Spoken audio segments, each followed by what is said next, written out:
خب دوستان عزیز، ویدیو قطع شده بود، ادامهش براتون میگم. فقط اف و پی ولیو مونده.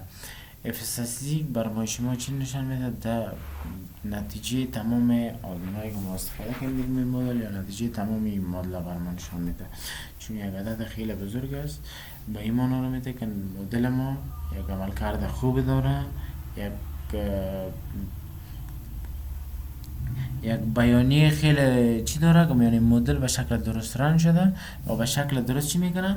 متغیر وابسته را توضیح میکنه تو تغییراتی که در سر استادی هاورز بالای جی پی میه.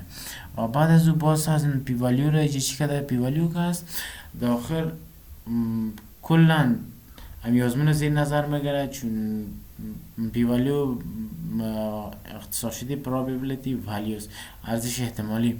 اکثرا حدود 0.05 میگن، چون قیمت از 0.05 خیلی کوچکتر است.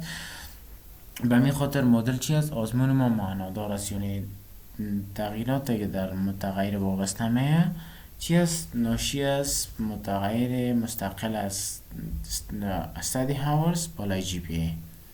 امیدوار هستم که از این ویدیو یک چیز در یاد گرفته باشین. انشاءالله ویدیوهای بعد نیز براتون نشر میکنم.